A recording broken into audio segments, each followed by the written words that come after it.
Hello guys, स्वागत है आपका हमारे यूट्यूब चैनल प्रत्येक क्लासेस के अंदर। तो गाइज इस क्लास के अंदर हम बात करने वाले हैं कोशिका विज्ञान के बारे में। हमने कोशिका विज्ञान के पार्ट फर्स्ट और पार्ट सेकंड कंप्लीट कर लिया है इंपॉर्टेंट क्वेश्चंस के माध्यम से। आज जो हम बात करने वाले हैं वो पार्ट थर्ड के बारे में बात करने वाले हैं, जो आपकी आने वाली एग्जाम के लिए बहुत ही इंपॉर्टेंट साबित होंगे। ओके, तो चलिए चलते हैं अपने इंपॉर्टेंट क्वेश्चंस की तरफ। आज का फर्स्ट क्वेश्चन देखिए। फर्स्ट है, आरएनए का प्राथमिक कार्य होता है। आरएनए होता है राइबोन्यूक्लिक एसिड, जिसका जो प्राथमिक कार्य होता है उसके बारे में हमको पूछा गया है। तो इसका जो प्राथमिक कार्य होता है वो होता है प्रोटीन संश्लेषण। ऑप्शन नंबर बी क्या हो गया अपना सही आंसर हो गया इस क्वेश्चन का। ओके, और जितने भी क्वेश्चन है वो आपकी प्रीवियस एग्जाम के अंदर पूछे गए हैं और आपकी आने वाली एग्जाम के लिए बहुत ही इंपॉर्टेंट साबित होंगे। अगला क्वेश्चन देखिए। अगला है, राइबोन्यूक्लिक एसिड मींस की आरएनए, इसकी फुल फॉर्म एग्जाम के अंदर बहुत बार पूछी भी जाती है। में निम्न में से कौन सा नाइट्रोजन युक्त क्षार उपस्थित नहीं होता? कौन सा नहीं होता है? तो गाइस वो होता है थाइमीन। इसके अंदर थाइमीन नहीं पाया जाता। तो ऑप्शन नंबर सी अपना क्या होगा सही आंसर हो गया इस क्वेश्चन का। बाकी अगर मैं बात करूं साइटोसिन, एडेनिन, गुआनिन ये इसके अंदर पाए जाते हैं, लेकिन थाइमीन इसके अंदर नहीं पाया जाता। अगला क्वेश्चन देखिए। आरएनए में थायमिन के स्थान पर कौन सा बेस होता है? ठीक है, अभी हमने बात की कि थायमिन है वो आरएनए के अंदर नहीं पाया जाता। तो अगला क्वेश्चन क्या पूछा गया कि थायमिन के स्थान पर कौन सा बेस होता है? तो थायमिन के स्थान पर पाया जाता है यूरेसिल। ऑप्शन नंबर सी अपना सही आंसर हो गया इस क्वेश्चन का। ओके, अगला क्वेश्चन देखिए। अगला है, राइबोजाइम्स होते हैं। राइबोजाइम्स की बात की गई कि राइबोजाइम्स होते हैं, क्या होते हैं? ये होते हैं आरएनए, राइबोन्यूक्लिक एसिड होते हैं। ऑप्शन नंबर बी अपना क्या होगा सही आंसर हो गया इस क्वेश्चन का। ठीक है, अक्सर डिटेल्स की आपको जरूरत नहीं है, वैसे जितने भी क्वेश्चन है उसी के हिसाब से अक्सर डिटेल आपको क्वेश्चन के अंदर ही मिल जाएगी। अगला क्वेश्चन देखिए। अगला है, क्रोमोसोम में पाया जाता है। क्रोमोसोम में पाया जाता है, क्या पाया जाता है? तो क्रोमोसोम के अंदर पाया जाता है कि डीएनए, आरएनए एवं हिस्टोन और नॉन हिस्टोन, मींस की ऑप्शन नंबर डी क्रोमोसोम में पाए जाते हैं। डीएनए होता है, आरएनए होता है, हिस्टोन और नॉन हिस्टोन। तो ऑप्शन नंबर डी अपना सही आंसर हो गया इस क्वेश्चन का। अगला क्वेश्चन देखिए। अगला है, सामान्य कोशिकाओं में डीएनए से आरएनए तक आनुवंशिक जानकारी की प्रवाह की प्रक्रिया को कहा जाता है। उस प्रक्रिया को हम क्या कहते हैं? उसको कहा जाता है प्रतिलेखन। ऑप्शन नंबर ए अपना क्या होगा सही आंसर हो गया इस क्वेश्चन का। किसके बारे में बात की गई कि जो सामान्य कोशिकाएं होती है जिसमें अंदर डीएनए और आरएनए तक आनुवंशिक जानकारी की जो प्रवाह की प्रक्रिया होती है वो प्रतिलेखन के द्वारा होती है। ओके, और साथ ही साथ गाइस अगर आप हमारे इस चैनल पे पहली बार जुड़ रहे हैं तो हमारे इस चैनल को जरूर सब्सक्राइब कीजिएगा और जो बेल आइकन का जो बटन आपको दिखाई दे रहा है उसको जरूर दबाएं, जिससे कि आपको आगे आने वाली हर नई क्लास की अपडेट आपको मिल जाएगी। अगर आपको ये वीडियो पसंद आए तो इस वीडियो को लाइक कीजिए, ज्यादा से ज्यादा शेयर कीजिए और आप इस पे कमेंट भी कर सकते हैं। अगर आपको इस वीडियो की पीडीएफ फाइल चाहिए तो टेलीग्राम पर एक चैनल हमारा, उसको ज्वाइन करें। वहां पे आपको सभी प्रकार की पीडीएफ फाइल मिल जाएगी और डिस्क्रिप्शन के अंदर लिंक दे रखा है। बढ़ते हैं हम अपने अगले क्वेश्चन की तरफ। अगला क्वेश्चन देखिए। एक सामान्य मानव शरीर कोशिका में गुणसूत्रों की संख्या कितनी होती है? बच्चों वाला क्वेश्चन है और क्वेश्चन कितनी बार पूछा गया ये भी देखिए आप एग्जाम के अंदर। ठीक है,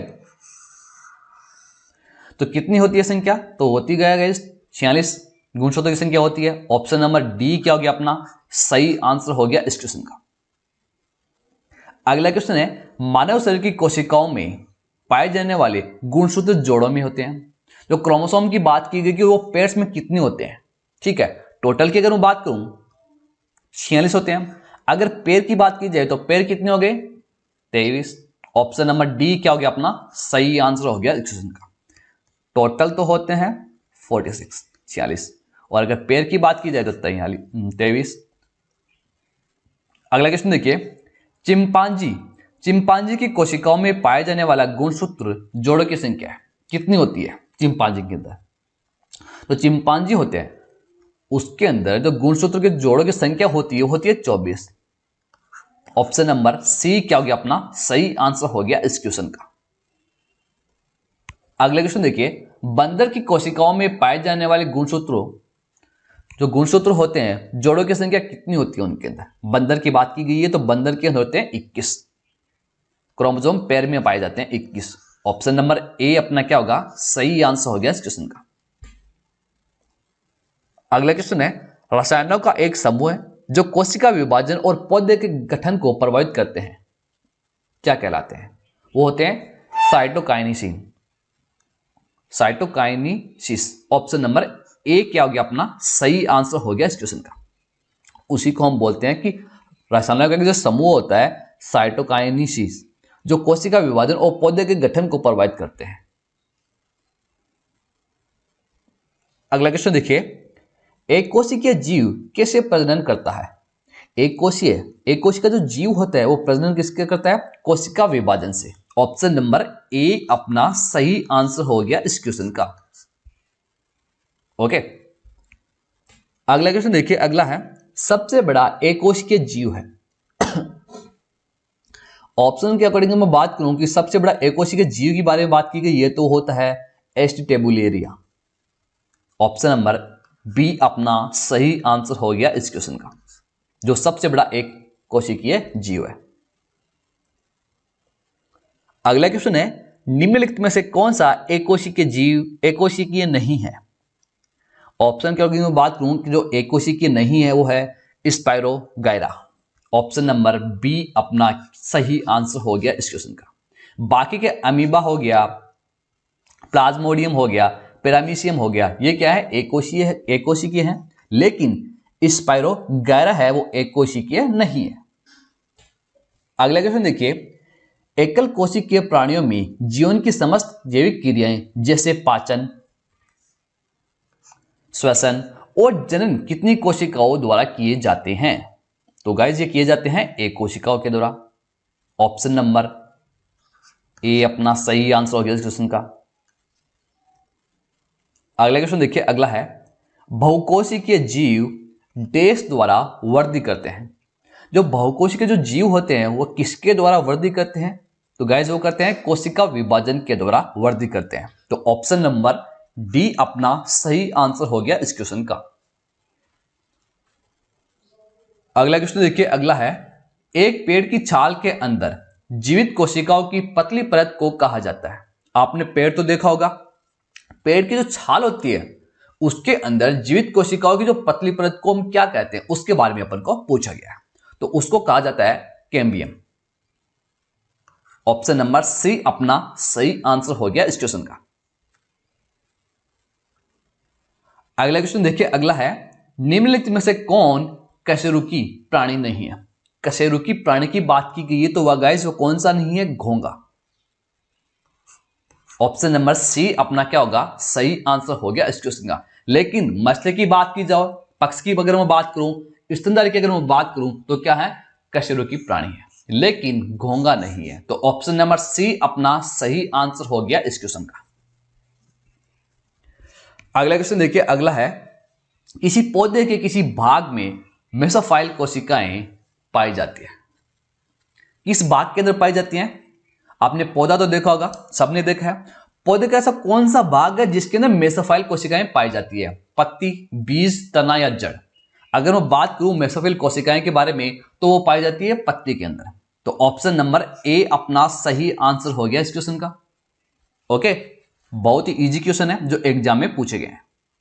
अगला क्वेश्चन देखिए, अगला है कौन सा प्रोटीन उपकला कोशिकाओं को क्षतिग्रस्त होने से बचाता है? कौन सा प्रोटीन है? उस प्रोटीन का नाम है केराटिन। ऑप्शन नंबर बी अपना सही आंसर हो गया इस क्वेश्चन का। जो उपकला कोशिकाओं को क्षतिग्रस्त होने से बचाता है उस प्रोटीन का नाम केराटिन है। अगला क्वेश्चन देखिए, अगला है रक्त में कुछ निश्चित कोशिकाओं की उपस्थिति के कारण रक्त का थक्का बनता है जो डेस कहलाती है। यह भी बच्चों को बताया किस कारण से रक्त का थक्का बनता है?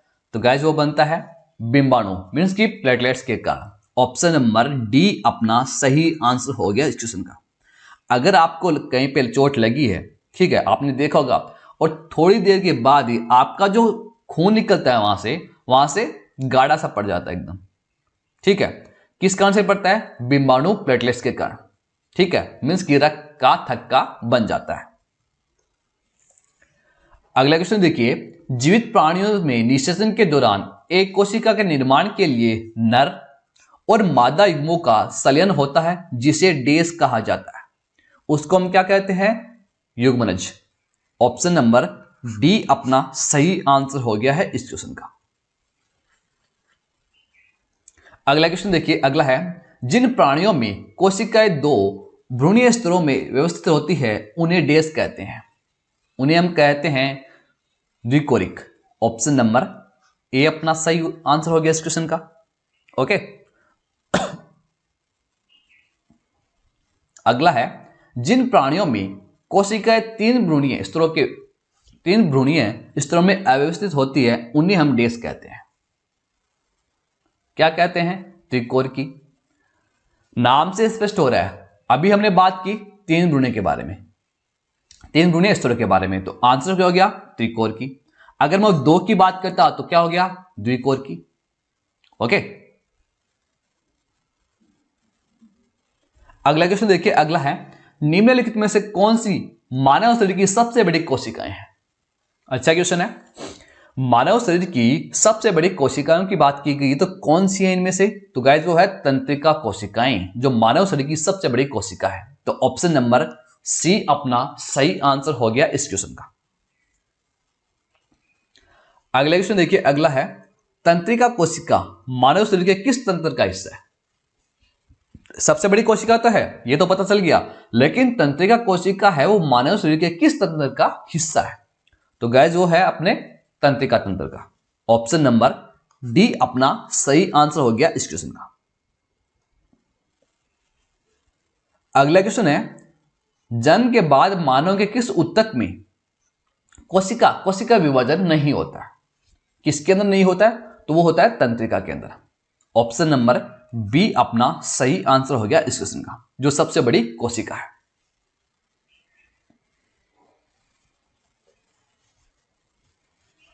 अगला क्वेश्चन देखिए, डेंड्राइट और एक्सॉन किस कोशिका के भाग है? ये दोनों है गाइस वो तंत्रिका कोशिकाओं के भाग है, पार्ट है उनके। ऑप्शन नंबर डी अपना सही आंसर हो गया इस क्वेश्चन का। ओके, और तंत्रिका कोशिका आपको पता है सबसे बड़ी कोशिका। अगला क्वेश्चन देखिए, अगला है, निम्नलिखित में से कौन सी कोशिका प्रतिरक्षी पैदा करती है? कौन सी कोशिका इनमें से जो प्रतिरक्षी पैदा करती है? उस कोशिका का नाम है लसिकाणु, जिसको बोलते हैं लिम्फोसाइट। ऑप्शन नंबर डी अपना सही आंसर है इस क्वेश्चन का। बढ़ते हैं हम अपने अगले क्वेश्चन की तरफ। अगला क्वेश्चन देखिए, कोशिकाएं जो द्वार कोशिकाओं से निकट रूप से संबद्ध और अति वृष्ट है, कौन सी है? उनका नाम है सहायक कोशिकाएं। ऑप्शन नंबर सी अपना सही आंसर हो गया इस क्वेश्चन का। ओके,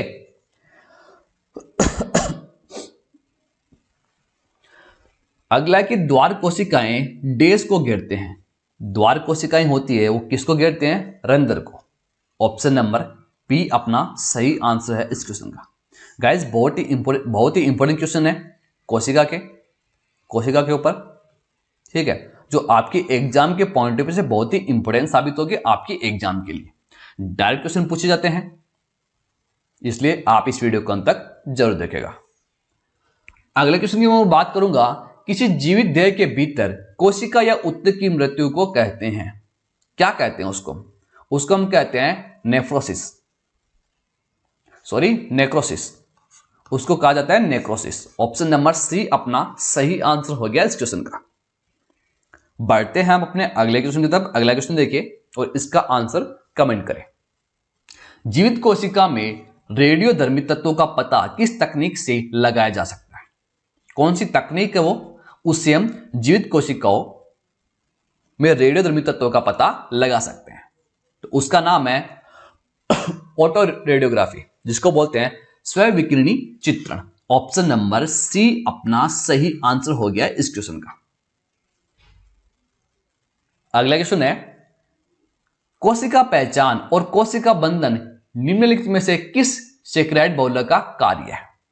ठीक है, कौन सा सेक्राइड बहुलक का कार्य है कोशिका पहचान और कोशिका बंधन के बारे में? तो गाइस वो है ओलिगोसेकेराइड। ऑप्शन नंबर ए अपना सही आंसर हो गया इस क्वेश्चन का, जो क्या करता है कोशिका पहचान और कोशिका बंधन के बारे में पता करता है, उसका कार्य है ओलिगोसेकेराइड का कार्य है, यही है। अगला क्वेश्चन देखिए, अगला है आमाशय ग्रंथियों की पेप्सिन स्रावी कोशिकाएं हैं। पेप्सिन स्रावी कोशिकाएं कौन सी है? तो गाइस वो है मुख्य कोशिकाएं। ऑप्शन नंबर सी अपना सही आंसर हो गया इस क्वेश्चन का। ओके, बढ़ते हैं हम अपने अगले क्वेश्चन की तरफ। अगला क्वेश्चन देखिए, बिना टाइम वेस्ट किए हुए अगले क्वेश्चन पे चलते हैं। अगला कि निम्नलिखित में से किन कोशिकाओं से इंसुलिन का रिसाव होता है? कौन सी कोशिकाएं हैं जिनसे इंसुलिन का रिसाव होता है? अगर मैं बात करूं इस क्वेश्चन के बारे में तो उन कोशिकाओं का नाम है जिनसे इंसुलिन का रिसाव होता है, वो है बीटा कोशिकाएं। ऑप्शन नंबर बी अपना सही आंसर है इस क्वेश्चन का। अगला क्वेश्चन देखिए, अगला है पेनक्रियास की कोशिकाएं जो इंसुलिन उत्पन्न करती है क्या कहलाती है?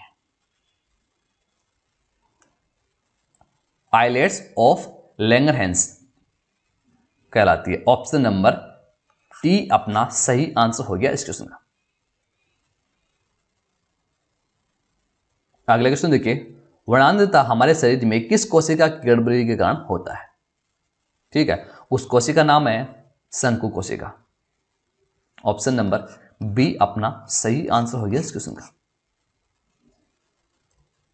अगले क्वेश्चन पे चलते हैं। अगला क्वेश्चन देखिए, सहचर कोशिकाएं निम्नलिखित में से सिर्फ किसमें है?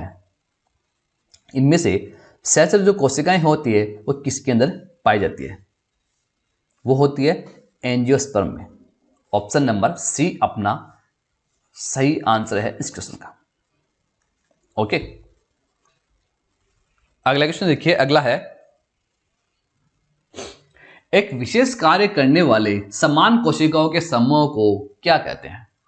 ठीक है, एक कोई इंपोर्टेंस, एक विशेष कार्य करने वाले जो कोशिकाएं हैं उनके समूह को क्या कहा जाता है? उनके समूह को उत्तक, अंग, अंगतंत्र या कोशिका संरचना कहते हैं। इनमें से क्या कहा जाता है? तो उनको कहा जाता है उत्तक। ऑप्शन नंबर ए क्या हो गया अपना सही आंसर हो गया इस क्वेश्चन का। ठीक है, तो गाइस ये थे कुछ इंपोर्टेंट क्वेश्चंस कोशिका विज्ञान के ऊपर। आपकी प्रीवियस एग्जाम के अंदर पूछे गए और आपकी आने वाली एग्जाम के लिए बहुत ही इंपोर्टेंट क्वेश्चन है। टोटल 120 क्वेश्चन है। ठीक है, जो एग्जाम के अंदर डायरेक्ट क्वेश्चन पूछे जाते हैं। आई होप कि आपको ये वीडियो पसंद आएगा। अगर आपको ये वीडियो पसंद आए इस वीडियो को लाइक कीजिए और ज्यादा से ज्यादा शेयर भी कीजिए। अगर आप हमारे इस चैनल पे पहली बार जुड़ रहे हैं तो हमारे इस चैनल को जरूर सब्सक्राइब कीजिएगा और जो बेल आइकन का जो बटन आपको दिखाई दे रहा है उसको जरूर दबाएं, जिससे कि आपको आगे आने वाली हर नई क्लास की नोटिफिकेशन आपको मिल जाएगी। ओके, तो गाइस मिलते हैं अगली क्लास में नेक्स्ट इंपोर्टेंट क्वेश्चन के साथ। तब तक के लिए thank you, goodbye and take care.